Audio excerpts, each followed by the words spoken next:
de l'UL. Non, mais pas trop longtemps non plus. Mais il y a le son aussi. Allez. Voilà, vous êtes bienvenus à l'Union locale CGT de Tourcoing. Donc, pour le premier épisode, on va dire, d'un grand feuilleton qu'on vous propose sur notre site.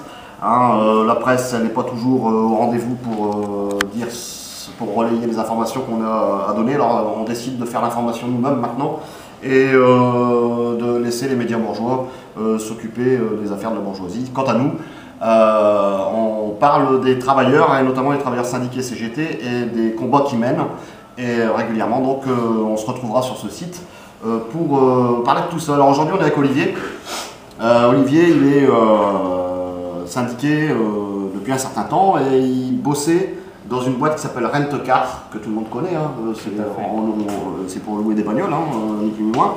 Est-ce que tu peux nous dire d'abord c'était quoi ton boulot, tes responsabilités, le salaire que tu touchais? Alors j'étais responsable d'agence sur Tourcoing. Donc mon travail consiste à louer des voitures et des utilitaires aux clients particuliers et professionnels.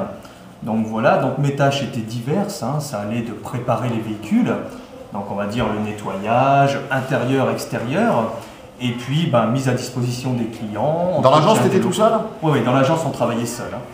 Et le salaire, c'était quoi? Alors le salaire, on démarre à 1380 € brut par mois.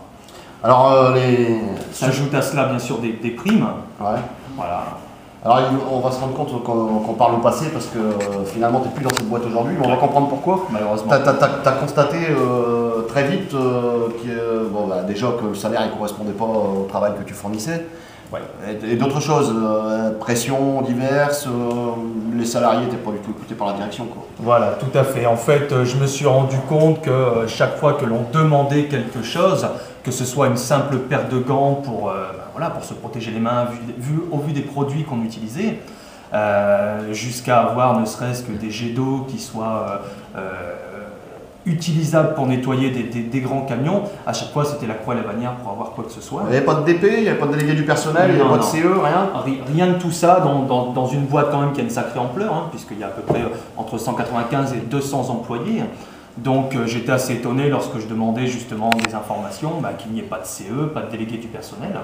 Et alors toi, avec ta hargne de CGTiste, tu décides de provoquer des élections, c'est ça? Voilà, à un moment donné, je me dis, il faut quelqu'un pour représenter le personnel auprès de la direction, pour leur remonter les souhaits, on va dire. Et donc, j'ai provoqué les élections. En novembre 2010. En novembre 2010. Elles ont lieu en avril 2011. Tu la joues sous-marin un petit peu et tu te présentes au second tour sans étiquette. Voilà. Et tu es élu DP. Voilà, et je suis élu délégué du personnel. Donc, avec plusieurs, bien sûr, délégués du personnel des environs de Paris, on va dire, puisque le siège se trouve à Paris. Et puis voilà, et c'est là où nous démarrons effectivement nos premiers... Mais pas de syndicat dans la boîte de toute façon. Non, pas de syndicat. Là, tu te dis, je vais pouvoir faire bouger les choses, puisque normalement les réunions de délégués du personnel, c'est là où on peut évoquer les problèmes dont tu parlais juste avant. Voilà, donc moi je me charge à chaque réunion de remonter les informations. Les besoins que l'on a en agence, les petits soucis que peuvent rencontrer les employés, notamment sur les états de délabrement, on va dire, des agences. Donc je remonte tout ça au fur et à mesure des mois et des réunions. Malheureusement, je me rends compte, entre guillemets, que rien ne bouge. Rien n'est fait et ces réunions durent 1 heure, 1 heure et demie, quoi. Donc je fais un déplacement de Lille jusqu'à Paris pour provoquer les choses, pour faire bouger les choses. Et eux, ils te parlent de sapin de Noël, et eux me parlent d'un loto qu'on va organiser en été et d'un sapin de Noël au mois de décembre, quoi. Voilà. Alors tu gênes, est-ce que tu as conscience à ce moment-là que tu gênes? Oui, je me rends compte que je gêne parce que je sens bien cette pression de mon supérieur hiérarchique, toujours à me dire oui mais maintenant tu es DP, tu savais bien à quoi t'attendre, tu savais bien qu'on allait être plus dur avec toi, alors que moi je ne faisais que de remonter des soucis qu'on pouvait rencontrer uniquement.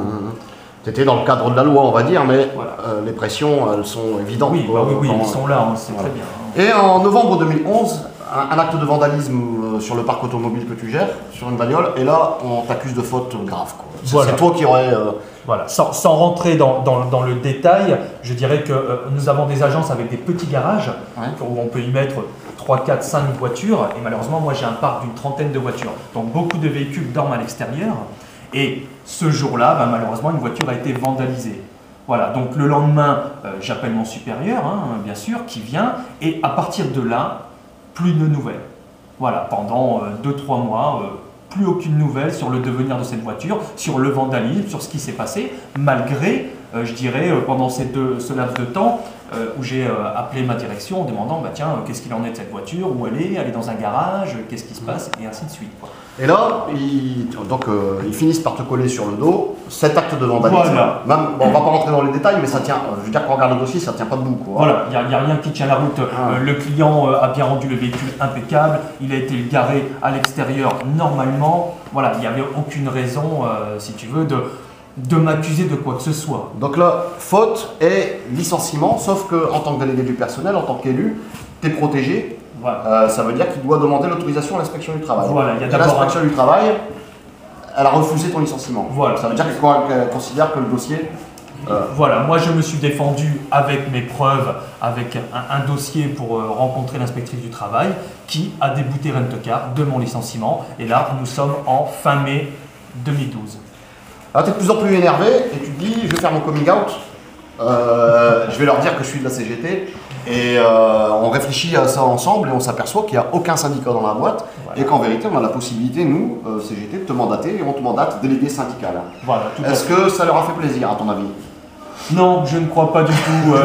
D'après, je dirais, les bruits et les sons de cloche que j'ai eu du siège, à chaque fois que je me déplace lors des réunions, ils étaient en train de chercher partout qui avait pu introduire la CGT auprès de Rent-A-Car.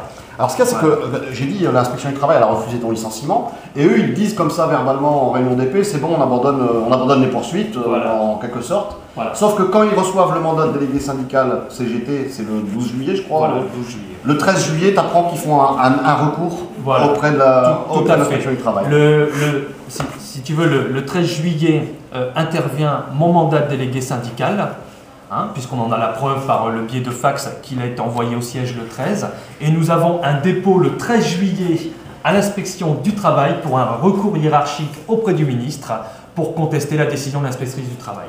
Et là, tu te retrouves dans le bureau de l'inspection du travail. Alors, avant, tu vois le patron qui sort de l'inspection de ce bureau-là, ouais. En faisant la bise bon, voilà, on ne cite pas de nom, on va pas citer de nom. Hein. Moi, tout ce que j'y vois, étant dans la salle d'attente, je dirais un petit peu à l'avance, j'attendais dans un coin.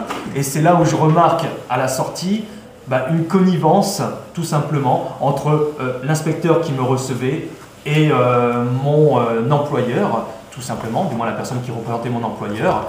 Donc, une fois rentré dans son bureau, un froid est réellement installé.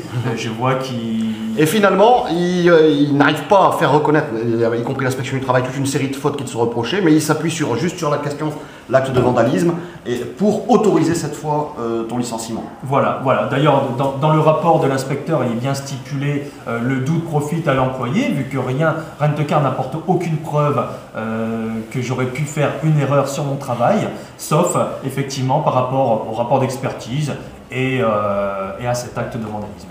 Et là, maintenant, c'est toi qui as introduit un recours, mais là, il faut monter plus haut, c'est ça? Voilà, là maintenant, je dois saisir le tribunal administratif, qui est une procédure longue, puisqu'elle s'étale entre 6 mois et 1 an, et surtout qui coûte très cher.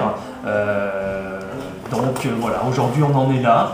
J'ai reçu une notification de licenciement 4-5 jours après la décision de l'inspection. Ton état d'esprit, là, c'est de les faire cracher, c'est de les faire payer, j'allais dire, parce que là, le boulot, tu l'as plus. Alors, mon état d'esprit aujourd'hui, on ne parle pas d'aspect financier. Ce serait trop facile de dire aujourd'hui, je veux les attaquer au prud'homme et partir avec 30 ou 40 millions. Ce n'est pas le but. Aujourd'hui, si je fais ce recours au tribunal administratif, c'est dans un premier temps pour avoir une réintégration, afin de récupérer, je dirais, mon mandat de DS et de revenir avec la CGT chez Rent-A-Car pour, encore une fois, défendre les employés et non pas juste un aspect pécunier et Olivier veut s'en mettre plein la poche. Ce n'est pas le cas aujourd'hui.